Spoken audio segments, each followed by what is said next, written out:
Happy Monday, ladies and gentlemen. We are back with episode number 296 of, I forgot the name of my own show, of Shut Up and Grind with Robert B. Foster. So if you're brand new to the show, we're all about overcoming obstacles. We're about defying the odds and helping you clear whatever is blocking your path to whatever success you want in your life. So I bring guests from all over the world. I have guests from 6 continents. We're working on Antarctica. I'm going to find somebody down there with a Wi-Fi connection, and we're going to get them on here too. All right, so please please share whatever platform you're on. Greatly appreciate it. I appreciate the support.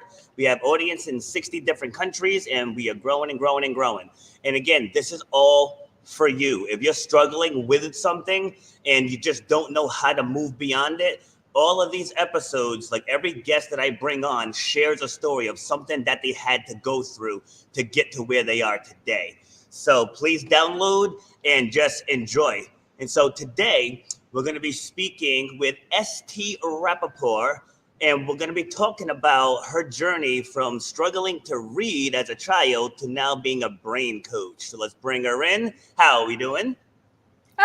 Thank you so much, Robert. I'm excited to be here with you today. Awesome. Well, thank you for taking the time out of your day to come and share with us. Where are you joining me from? I'm actually joining you from Israel. From where? From Israel? Yeah. Wow. Okay. Believe it or not, you're not my first guest from Israel, but I did not know that. Okay. Awesome. So tell us a little bit about yourself. Yeah, so like you said, when I was in 5th grade, I was struggling with reading. So that means every year or for all those years until 5th grade, I went to, including 5th grade, I went to many reading tutors, spent a lot of time out of the classroom, which I really liked, but my parents not so much, especially when they were spending a lot of money on trying to help me read. And it's not that like I couldn't read, it was just a real big challenge for me. And eventually decided enough was enough. We're not gonna just do this and not see any results. And so instead of sending me to another reading tutor, they sent me to someone who worked on my brain. And we did none of the typical reading sort of exercises or stuff that you do when you go to reading tutor, such as working on how my brain was thinking, processing information. And magically, all of a sudden, reading happened easily and naturally for me. But the cool part was not only did reading happen naturally, every area of my life improved. That include every area, academically, socially, my confidence went up, and I knew at that age that I wanted to start learning this. All right. So were you picked on at all because of it by other kids? You bet I was. Not just for that, for many reasons. That was part of it. But I was very shy. I never would raise my hand or want to be called on, like when the teachers would ask me to read or even just ask a question. And yeah, I was bullied quite a bit. Yeah, because Not many friends as a kid and things like that. Yeah, because kids that age can be very cruel. so I imagine that must have been tough for you to deal with. You bet. And then there was a point I was like, you know what? Probably was about 12, a little bit after this, actually, just a little bit. I actually happened as a result of this confidence going up. I was like, I don't care what people think, and I'm just being me and doing what I'm doing. And I went out there with all my weirdness, craziness, and actually, by the time I came to high school, I was quite a character in the classroom and had a lot of friends. Yeah. See, and that's a very important skill set, which people don't think it's a skill set. With what you just said about not caring what other people think. I was actually a guest on someone else's show a couple weeks ago, and I shared, a deep struggle that I went through, and she asked me how do you have the courage to talk about that on a live platform? I was like, yeah, because I don't care what people think, in the negative fashion. Said there's going to be somebody out there that hears my story and they're going to be inspired by it. I'm worried about that group. The other group that may hear mine or yours or anyone else's story and they have something to say about it, they're not my target market. It's I target the people that need to hear what we're sharing here. So how did you navigate all of that? As a kid, like before I was able to develop the skills, or Yeah. actually developing No, the no, skills? no. Well, before, and then we'll go through how you develop them. It was tough. Like I said, I didn't have many friends. School was really tough. I learned very much to enjoy my own company, and so till this day, I enjoy my own company. And I did have some more friends like from the neighborhood versus like from the actual school, which helped a bit. But it was much more about just like getting through the day versus anything else. And I just didn't enjoy school. I really, really didn't enjoy school for many reasons, many, many reasons. But that was just part of it. But what other reasons? Out of curiosity. Yeah, I didn't like people telling me what to do. No teacher, no principal, no boss, like no, just no one. So much so that like I left school early. Like I couldn't take someone telling me what to do. I remember when first time I went to like sleepaway camp, and they were like, what time you get up and what time you take a shower and you're eating breakfast. And I'm Mm. like, I had that in school. I didn't come to camp to have fun, to tell me when like I need to have my meals. And so I never went back. But yeah, just that together with like the learning, right? So we have like the bullying, we have the people telling me what to do. I felt very confined. And then also like the learning was just a real struggle for me. Well, when you can't read and everything is, that's like the basic, right? Yeah. It was just the whole mix was just a challenge. How did that affect your parents? My parents really did whatever they could with the information that they had at that time. Yeah. So they took me to a lot of testings. I got like all the typical IQ tests, dyslexia tests, Mhm. like I said, they brought me to like a bunch of like tutors and stuff. They were paying a lot of money for me to go to these reading tutors, and they were ultimately the ones that said like, no, like enough of this reading tutor stuff. Like we're gonna go and find something else. Um, I think, and I think as a kid, I didn't appreciate it. Like I just didn't recognize enough what they were doing. Um, but now as an adult, I can look back and say like, okay, do I agree with everything? Not specifically, but they with the knowledge they had and the resources that they had, they did quite a good job. Awesome. So, are you born and raised in Israel? No, I'm actually American, and I live in Okay. Florida, and I'm just here in Israel now. Oh, okay. Gotcha. Gotcha. Gotcha. Yeah. All right. So, when you did you go to college? So when I was, everything's a story. You want stories? We have stories the for look you. the look on your face was priceless. Okay, so like I said, I was fed up of school and wanted to know more of it, and I wanted to know more to tell me what to do. And so I wanted to drop out of school, but my parents obviously won't have it. So at 16, what I did was I took the GEDs, I got my high school diploma, Okay. and I went to England. In England, they finish school at 16 and they start college at 16. And Ah, so I was the same age as them. But obviously, it's college, so there's like that bit more freedom. And so I did go to college. I studied art for 2 years, and then came back and, well, yeah, that's another story. But answer your question. all right. So, what did you do after that? Okay, so let's backtrack a bit. While I was there, did you do? Just curious. Did you go to college? I went and dropped out 3 times. Talk about stories. Yep. Did you ever end up finishing? I have. I don't have a degree, but I have a professional certificate for exercise science. Oh, cool. Okay. And did you do anything else like while you were there? I'm just curious, like while you were.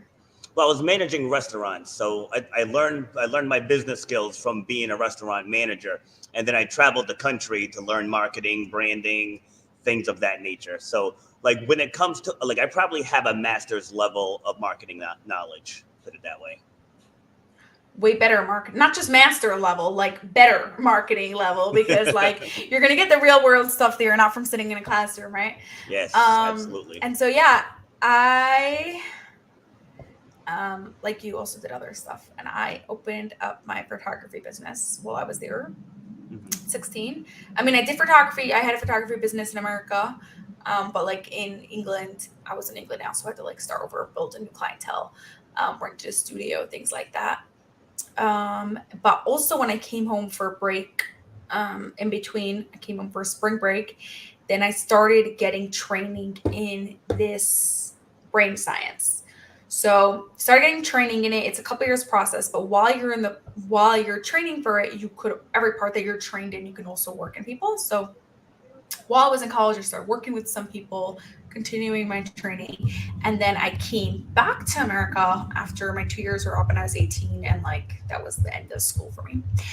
And I decided I continue running my photography business, continuing my training and just working on the side with brain, but not really thinking I'm going to do very much with it until I took a training that worked on a specific thinking skill.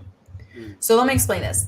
We tend to think of like, oh, I'm thinking now, but thinking is actually made up of 28 thinking skills. Naturally, we're all stronger at some of these thinking skills and weaker at other ones. But those weaker ones make it challenging for us to do what we want to do. And I took a training, this couple years training was on all these specific thinking skills. And this training was on the thinking skill of categorizations.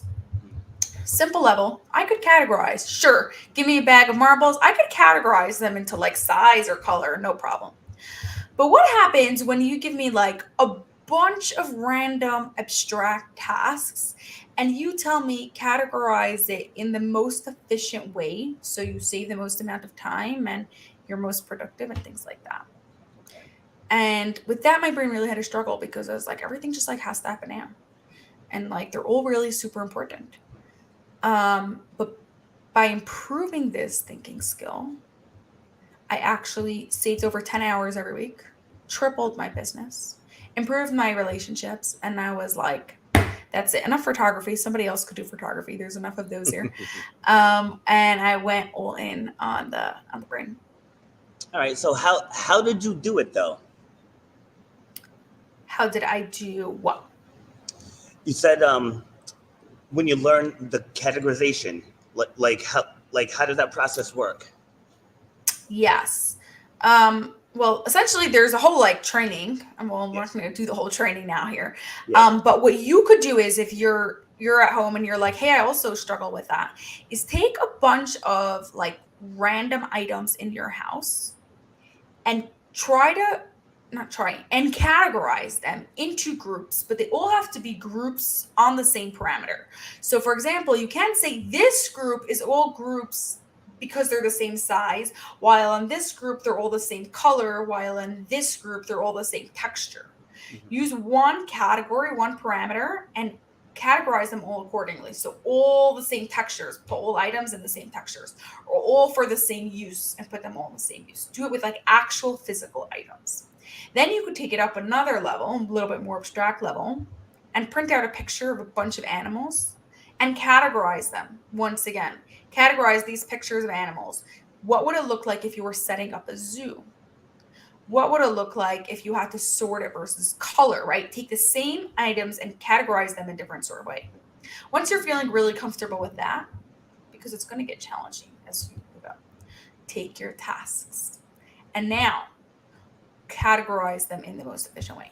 And there is no the most efficient way because it will depend on what your outcome is. And so before you want to do any of these categorizing exercises, you want to ask yourself, what's the goal? What am I trying to do? Am I setting up a zoo? Am I trying to make it look pretty? Right? Like if you're organizing books, are you organizing it by title? Are you organizing it by genre? Are you organizing it by color because you're putting it for a background for your video and you don't actually care what book goes where, but it just looks pretty on video? And so when you know the outcome, then you can categorize it according to what's best for that situation. So how did you use that to further your business? Yes. So what happened was now, all of a sudden, something in my brain clicked, right? There was new neuron connections made in my brain, and I realized that how I was structuring my day wasn't very efficient because, like I mentioned, everything needed to happen now. And I actually consider myself a super productive person because I would never procrastinate. It's like I remembered something I had to do, like it got happened now, like, or if I was in the middle of a task, like literally after that task, like the next thing happened. But what would happen if I remembered I had an errand to do? I would run out to go and do the errand. And 2 hours later, I remembered I had another errand to do. And I'd run out and go and do that errand. And then 2 hours later, I'd remember I have another errand to do, and I would go and do another errand. And that's not very productive. And so, what did I start doing? Once a day, you do all errands. But you can take it to another level. Once a week, you do all errands. So imagine how much time I've saved just by doing errands once a week. But it goes on a much deeper level because if you can organize your actual today tasks, then you'll save a lot of time. If you can answer emails just once a day, how much time will that save you? Anytime you can do as many of a, one task at a time, you will save time because every time you start a task, you use the most amount of energy. So See, doing multiple of it at a time then saves energy. Yeah. yes. See, so and you said the money phrase today list, right? A lot of people don't know about the today list. They have their to-do list, but one thing I learned back when I had a business coach was to write down the things that need to be done today. That's your priority. Then on your to-do list, put things that need to be done, but you don't necessarily have to do it today. Like if you have a half a tank of gas, all right, I know I need to get gas, but that can go on the to-do list. Like if your tank is on E, that's on the today list, right? That needs to get done today, or else you're gonna run out of gas.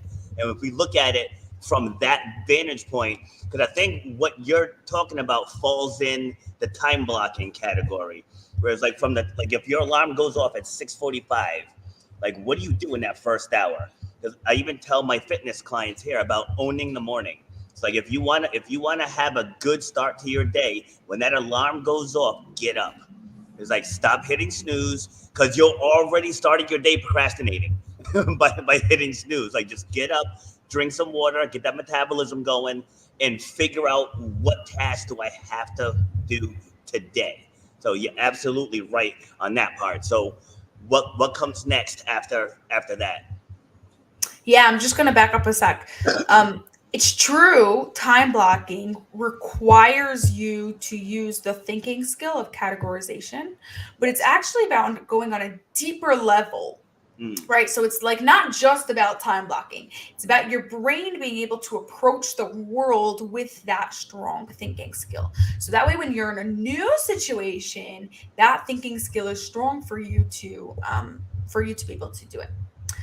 Um, okay, what comes next? Next is at that point, I realize successful people need this, not just fifth graders who struggle with reading.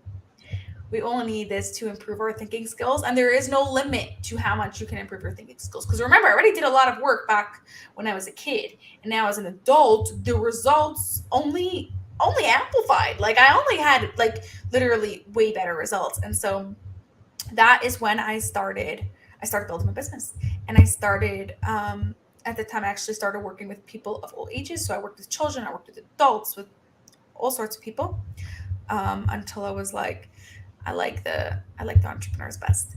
um, and I would go in and I really niche down to ADHD entrepreneurs. okay, awesome. Yeah. So explain the importance of that of niching down to that one particular group.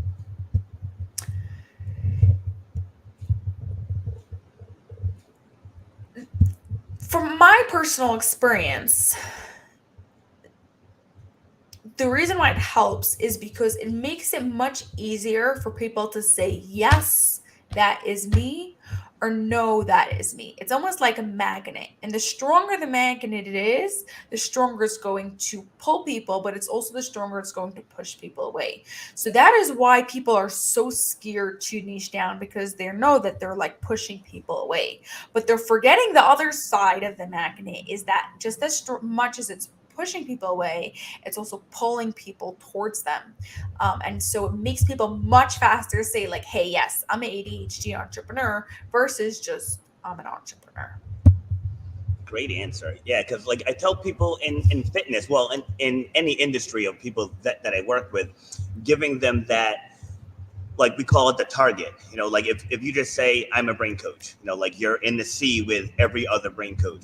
Or if you say I'm a brain coach for women, then you're the next level in. If say I'm a brain coach for women with ADHD, then you're in the next one. But now you're looking for specific entrepreneurs with ADHD. Now that's the bullseye. And like you said, if I'm looking for someone to hang up my television, and I Google and I see so and so's handyman, so and so's handyman, then I see someone who just hangs TVs or they just display that they hang TVs. I'm gonna pick that person over the other two because like oh, this person specializes in what I need done. So I love that example. I love that example. Yeah, exactly. Did you have a struggle like getting into niching down? in the beginning, yeah, because usually when people come to you, in fitness, they're usually in a bad place. Like most people don't join a gym because they feel great about themselves. So usually they're coming off a divorce or lost their job. But usually something is going on when people join a gym, because a gym is exercise in general is an outlet for people. And so when I first started to do it, people would contact me and I would just try to somehow squeeze them in. And it was when I had the business coach, he said, look around your gym this week and find out who is showing up the most. And I'm like, it's typically moms over 40.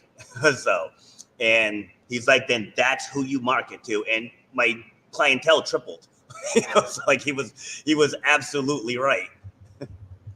Yeah. Yeah, it's like mom over 40. So anyone who's not is like, bye, I'm not. But everyone who is like, hell yes, I am. Yep.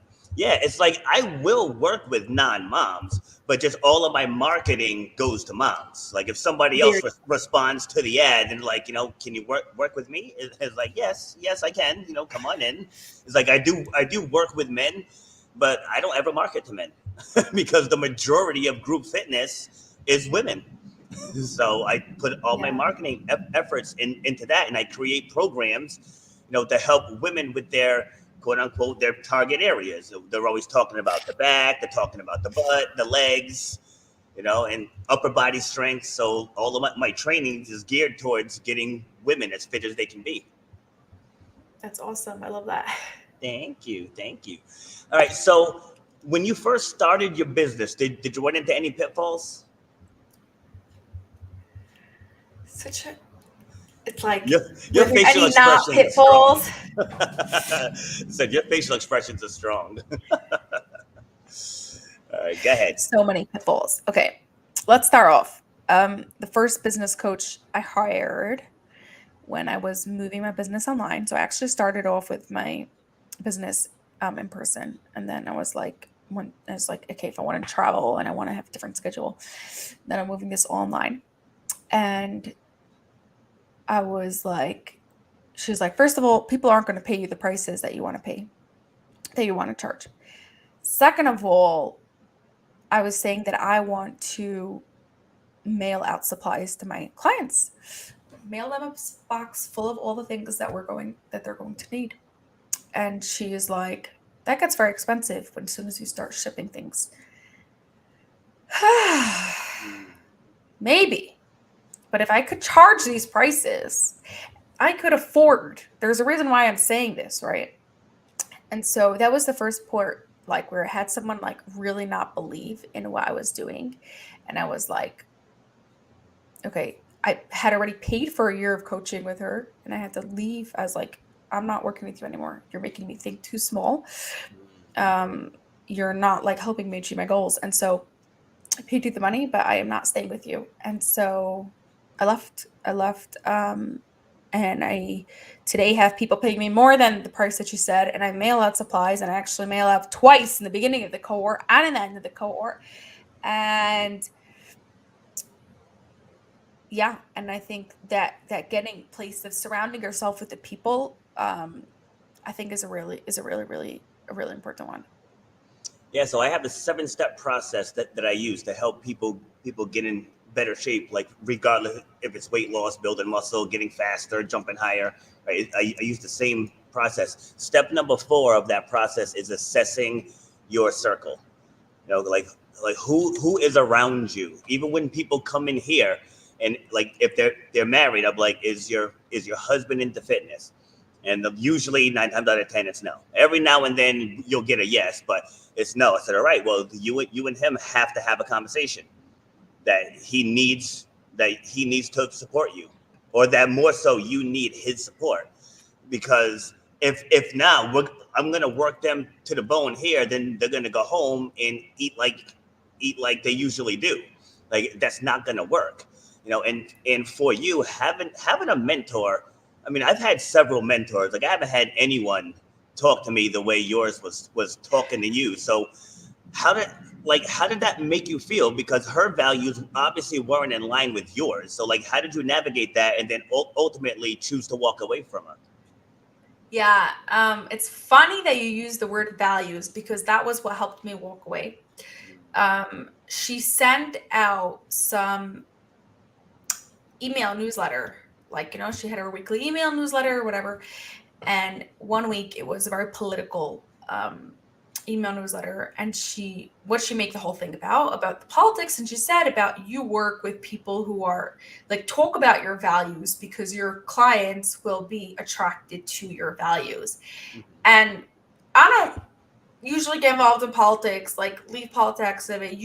I could be friends with you just because you have different political views. I don't like let you have, but it made me realize the way, like she said, like her values and what she was talking about, it was like she doesn't have my values, and the whole approach to everything that she's telling me actually is not aligned with what I'm saying.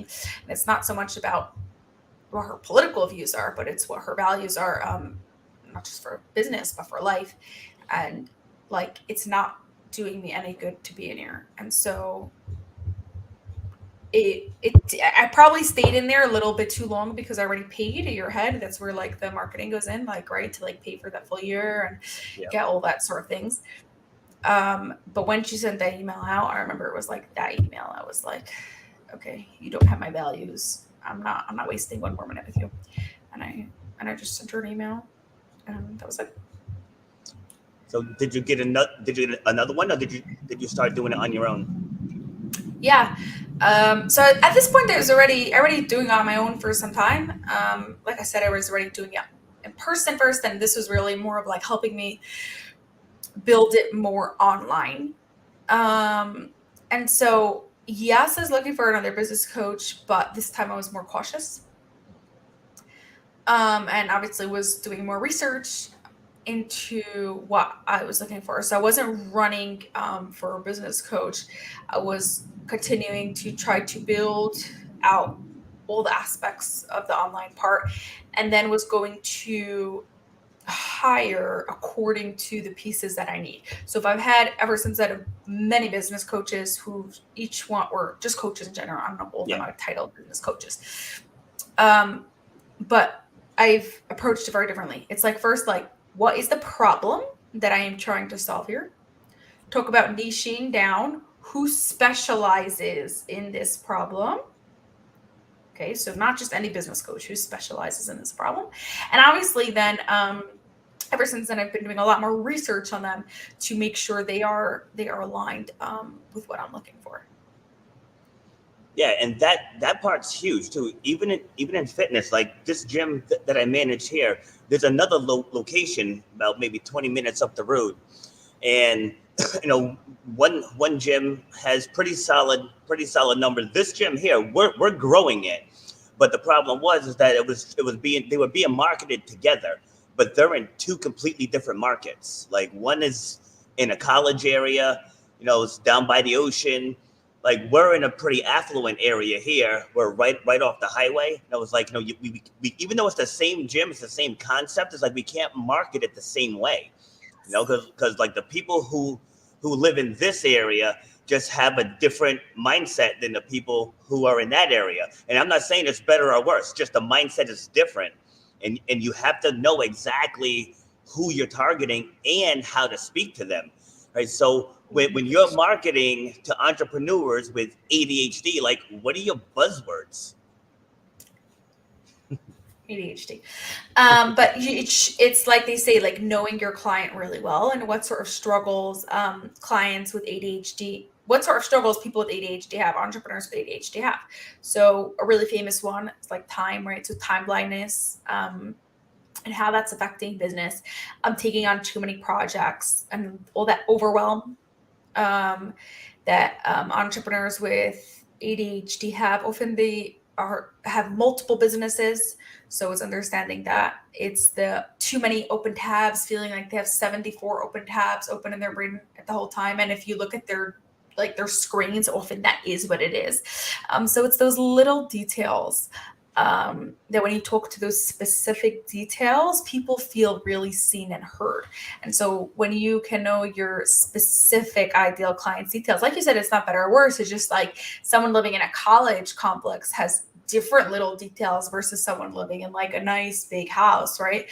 And so you have to make sure those specific details are more talking to that specific client. Yes. And do you yourself have ADHD? I've personally never been diagnosed with ADHD. Quite a few of my family members have been. Okay. I'll tell you a real secret. Okay. Okay. I don't actually like the term ADHD, and I don't actually use it in any of my work. I only use it as a marketing term, talk Yeah. about buzzwords. Yeah. It's So I use it for recognizable. someone to be able to say, like, hey, yes, that's me. Yeah. So I don't really care. Like you said, if someone comes to me, they don't have ADHD, I don't care. If someone, it's like, if you have ADHD tendencies, yeah, all that I can help I you think with. almost everyone has tendencies. Exactly. Because I find myself sometimes with 32 tabs open. It's like, whoa, back up, slow just down here a little bit. But all right, so Yeah. what drew you to that niche? Yes. So I absolutely love the ADHD energy. I am a strong believer people with ADHD are the movers and shakers of this world. If you think of any of the big people in this world, they've all got ADHD. And I think so that's what actually like drew me in. And then what got me like super passionate about it was seeing how much my work was helping people with ADHD. Because like when I started, like it took time till I niched down, right? Like versus working with everyone, then adults, then entrepreneurs, and then like when many of my entrepreneurs were ADHD entrepreneurs, I was like, okay, ADHD entrepreneurs. Is that one of the things that gets me super, super passionate about it is seeing how ADHD is spoken about either online. So look at like TikTok, Instagram, things like that, or from professionals. I've seen many, many, many ADHD diagnosis reports. And till this day, every single time I see one, I just get angry because they talk so much about like what a person can or cannot do without actually giving them like actually helping them and actually telling them like, okay, right now you're struggling with this, but it doesn't mean you have to struggle with this forever. And that's the part that like gets me very, very fired up. I see that. All right, so how are you different from them? So I'm here to really help people solve the root issue as to why they have a challenge. Because just like you have certain skills now that you didn't have 10 years ago, and 10 years ago, you had skills that you didn't have 10 years before that. Who said in 10 years you won't have new skills? The skills don't just have to be the general skills like sales and marketing. Those Yes. skills can actually also be those foundational thinking skills, like understanding time or staying focused on a task and taking it to completion. And so when you can improve those neural connections in your brain so those tasks happen easily and naturally and those skills happen easily and naturally, then you no longer have those challenges. So I like to say you have all the benefits of ADHD without the challenges of ADHD. Love it. Yeah. And how do you like where do you get the majority of your clients? Currently, it's mostly social media with podcast guesting together with email marketing. Okay, solid. Yeah. So can you give, can you just give me like one instance that you can remember of just someone that had the biggest breakthrough in working with you? Yeah.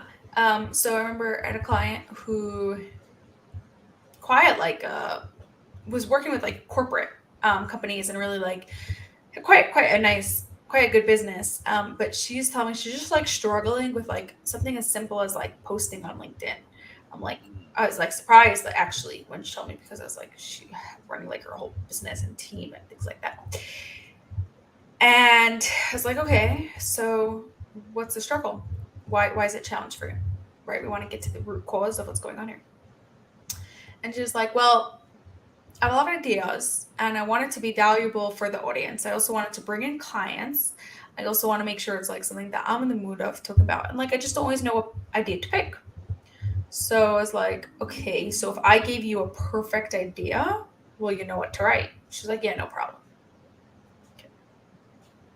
That comes from being able to pick the perfect LinkedIn post idea, comes from the thinking skill of comparison, being able to compare all those things that she said, comparing that it's providing value, that she's interested in writing it, that it's going to bring in clients, everything, and being able to prioritize what is most important for this specific post. Because if you're only doing selling posts and you're not providing value posts, then like, right? And so you want your brain to be able to make those decisions in split seconds and it's not overwhelming and your brain can just happen naturally. And so we worked. Oh no, I lost her. This can't be happening two shows in a row. It happened Worked on on Mike. There she is. Sorry. Yeah, you froze for a second. that. Ooh, okay. Um, I was just talking, so I didn't realize that. What was the last thing that you've heard?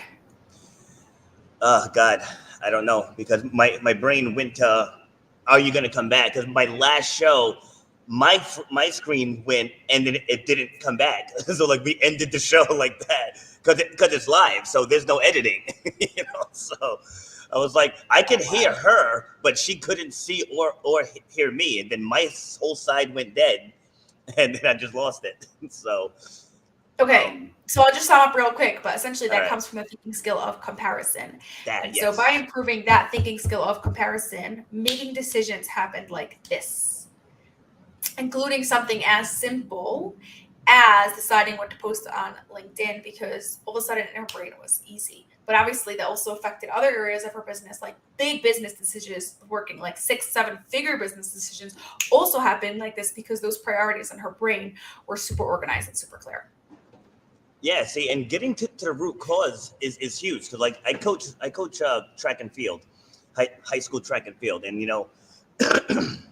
beginning of the season, the kids were talking about anxiety, right? And I almost got myself in trouble because I said anxiety isn't a thing. I said anxiety stems from fear. I'm like, what are you afraid of? And so they one of the kids went and told their mom, and their mom called the principal, and I had to go talk to the athletic director, and I was like, listen, I was like, anxiety is a feeling. It's a feeling. No, I'm not a therapist. I'm not a counselor, but I mean, I've been alive almost 50 years. I know enough that it's a feeling. It's not a thing. It's not a condition that you have. So it's like once you get to the root cause of what that fear is, right? So now we fast forward to the tail end of the season, all of those kids, they were just walking differently. They were talking differently. They were more confident in themselves. Every single person on my team ran or jumped or threw a personal best for the season. Every single member of the team had a personal best because I helped them address what they were afraid of, which was causing that anxiety. So right there along the Wow. lines with what you're doing, like it works in fitness, it works with athletics, and it Everywhere. works in everyday life. Yeah, completely agree. Exactly. Exactly. All right, so Ooh. let's how much time we got left here? We got about 6 minutes. Yeah, so just like if you want to talk more about your business, what exactly it is that you do, where people can find you, what if you have anything going on, just talk all about you. Okay, so we run cohorts in groups of six entrepreneurs in a cohort. So it's super fun because you get to have all the friends and everyone supports one another, connects with one another, um, lifelong friends. And at the same time, we have a very interesting structure where you get personal one-on-one attention in every single session. And so you get exercises for your brain, you'll get conversations for your brain. It's like you one-on-one, while you also get the group where we meet twice a week for 90 days where we do these really fun brain exercises. So like you said, I don't just do like typical like just coaching and just regular talking. We do like these actual brain exercises that work on your brain and create new neuron connections in your brain.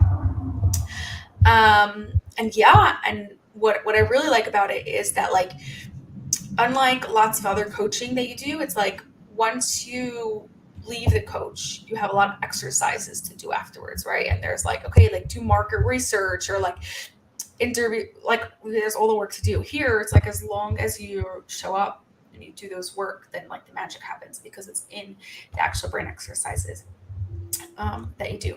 Now, if anybody wants to know where each one of their thinking skills are, you could take a free assessment at lifepicksuniversity.com/brain. So it's lifepicks, Pix, university.com/brain. And you'll have right there, get a PDF of an assessment of all of the 28 thinking skills, and you'll be able to assess exactly where you are. Now, what you'll What was that? notice, Sorry. What was that URL again?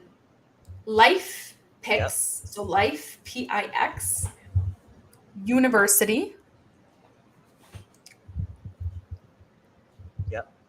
.com/brain. Okay. Thank you. I can put it up on the screen. All right. Go ahead. Carry on. Yes. Oh, I spelled it. And so what you'll see is on the assessment is that each one of the thinking skills is on a scale from 1 through 5, 1 being weak, 5 being strong. And it's not good or bad like compared to most type of assessments that you get, because there's no such thing as being perfect. You can always optimize your brain even more and take your brain to the next level. And so even me, I'm always looking to see which one of my thinking skills could help me and take me and my business to the next level. Okay. And so, what does that next level look like for you? Currently, Yeah. we're working on scaling, right? So currently we have cohorts opening up every couple weeks, and we're looking to increase that rate to have other coaches running the cohorts. I will not be running the cohorts sometime in the near future. We're having other people, so it's we're at that scale and looking to see which different set of skills, right? And so like in business talks about like there's leadership skills, right, versus just like running the things yourself. But and at the same level, your thinking skills are still there, and the same skills that you've used to run the cohorts by yourself or to do the actual work yourself versus to hiring someone else to do that for you, those thinking skills are still there, and you're using the same thinking skills, but certain different ones will need to be optimized and be used more. Okay. And all right. So, give us some final words. Yes, most important is to have a growth mindset. Have you ever read the book Mindset by Carol Dweck? No, I'm more of a video guy. Oh, okay. Well, let's sum this up for you real quick. Carol Dweck was a psychologist in Stanford University, and she wanted to know what makes a person successful. Sports. She studied a lot of sports, so you'd like that. Business, academics. And what she discovered was it had nothing to do with talent, IQ, background, how much money you had, any of that sort of stuff. It actually boiled down to what sort of mindset did you have? Did you have a fixed mindset or growth mindset? Fixed mindset is just what it sounds like. The way you are is the way you'll always be. And growth mindset is always growing, always learning, looks as failures as just feedback and looks for feedback and right constantly growing. Now here's the thing, we all have both a fixed and a growth mindset. The question is, with this specific task or this specific activity, do you have a fixed or growth mindset about it? And you can catch yourself from falling into a fixed mindset and change it into a growth mindset. So with that, you will be successful, as research has proven over and over again. Awesome. What I was gonna ask before, but I lost the memory. That's why I write stuff down, because if I don't write it down, I'm gonna forget what I wanted to say. I saw on your website you have a podcast too. I do. I have a All right, podcast. let's talk about that. Then we'll wrap it up. Okay, my podcast is a solo show where we take a case study of a client who's gone through the 90-day Optimize Your Brain program. And we discuss what were some of the challenges they had beforehand. What was the specific thinking skill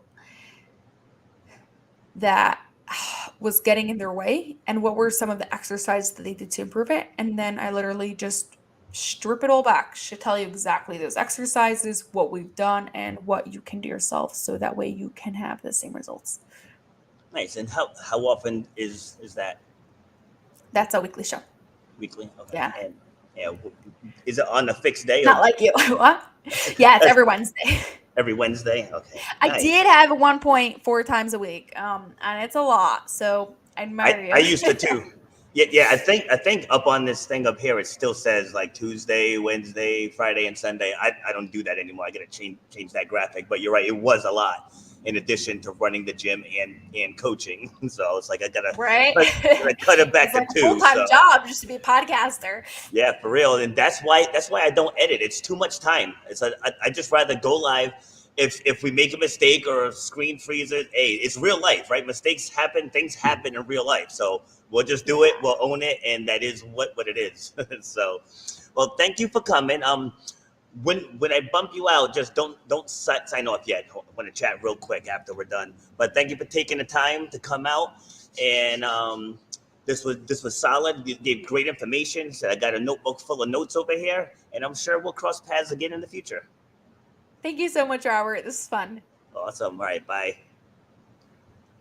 All right. So if you happen to tune in late, make sure you go back to the beginning and watch the whole thing. Because again, every guest I bring on here drops some knowledge, and today's episode was no different. And so if you struggle with multitasking and things of that nature, like I said, just watch this whole episode. Get in contact with ST. Her link is in the description section, and I will see you on Friday. Have a great day. You've been listening to Shut Up and Grind. We hope you've gotten some useful and practical information from this show. Robert has over 20 years experience pouring his knowledge and expertise at many events in the service and fitness industry, as well as secondary schools and universities. He has a true passion for helping others break through the barriers that are holding them back. To book Robert B. Foster to speak or to reach out, go to robertbfoster.com. Till next time, shut up